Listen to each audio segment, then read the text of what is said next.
So, the CW concluded their Crisis on Infinite Earths crossover.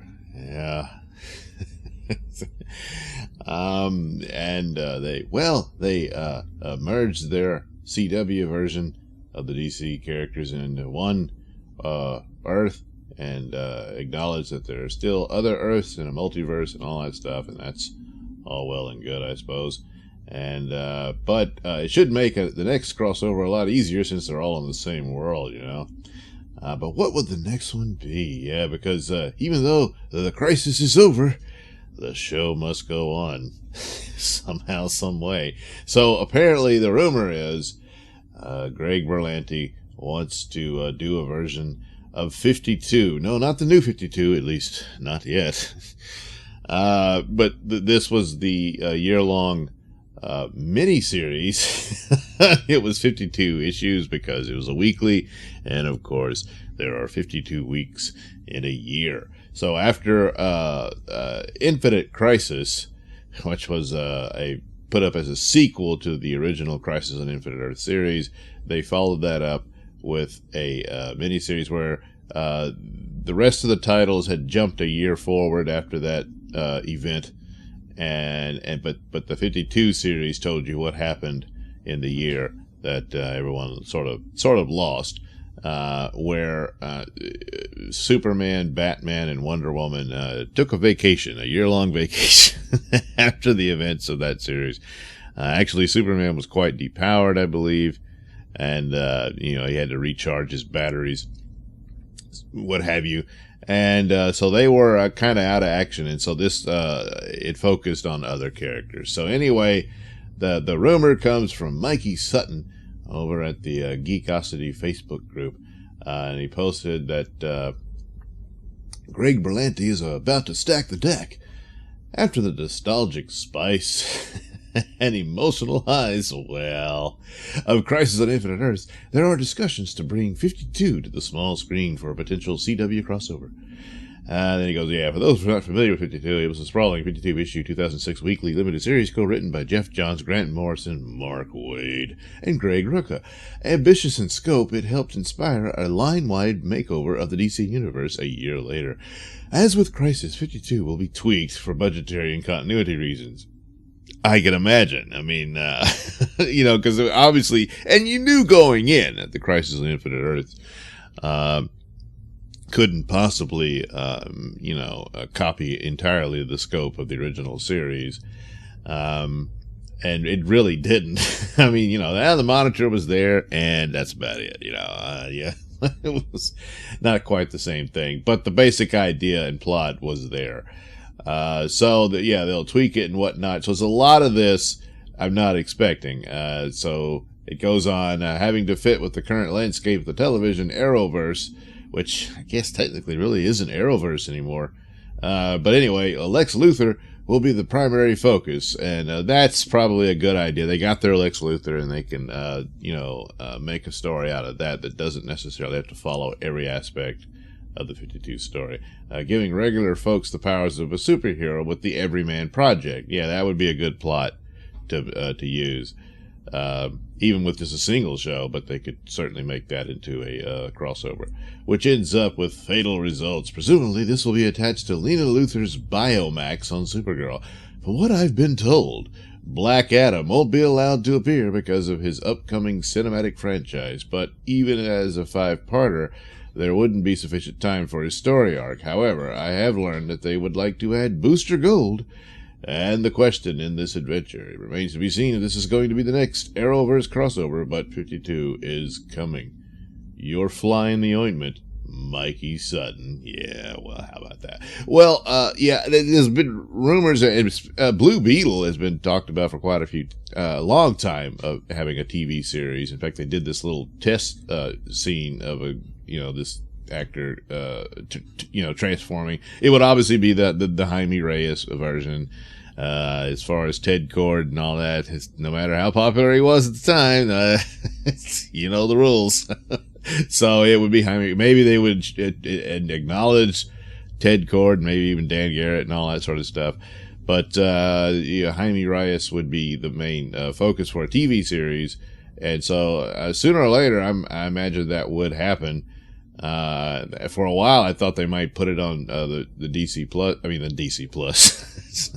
getting them confused. DC Universe streaming service, but I think that's all but inevitably going to be folded into HBO Max, and there won't be one anymore. And Booster Gold was always something that got tossed around and stuff.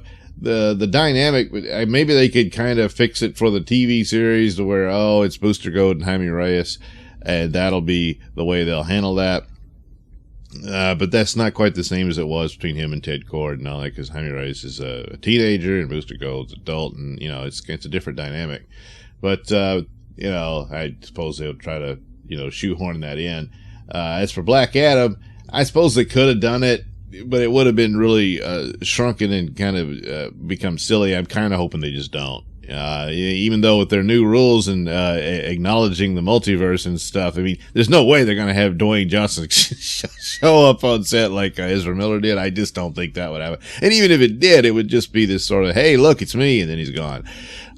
So it wouldn't be integral to the plot of what 52 presented. So the best thing is just to take the Lex Luthor plot and make a series out of that. So it wouldn't really be totally the 52 story, but enough of it to where you could just, Lex Luthor is the big villain, and there you go, and then you cross it over. And finally, Lex Luthor needs to be back as Superman's arch nemesis, not Supergirl's arch nemesis. And with the Superman series coming along, they need to get him over there, and that's where he belongs.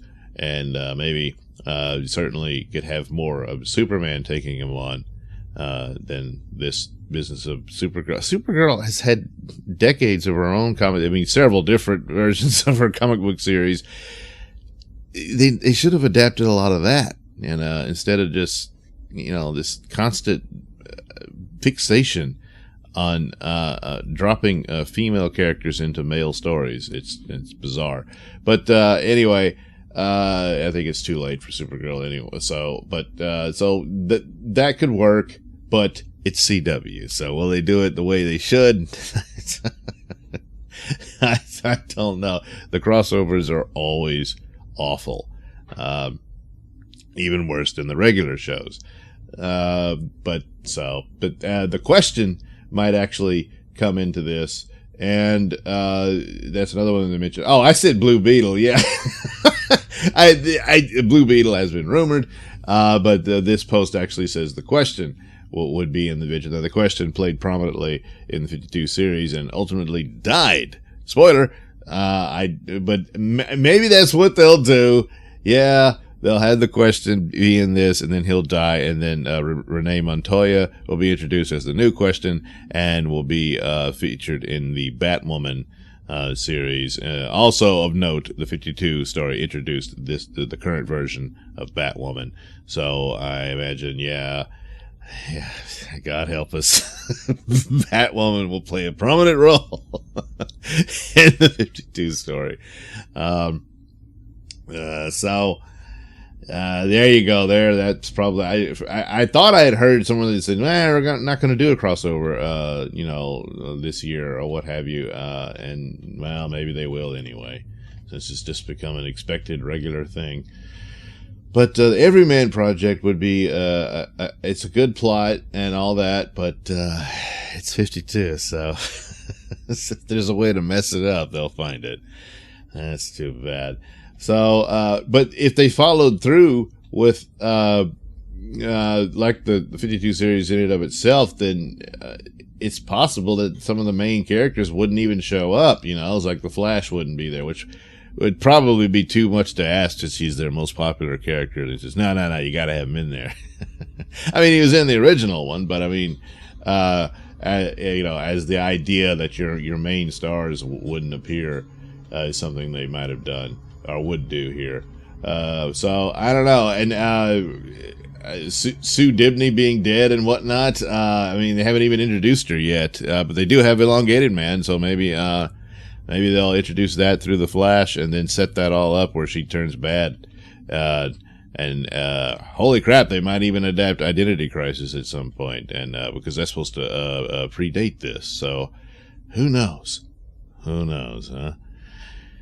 Yeah, it's just an interesting little rumor. I don't know. It sounds likely, so.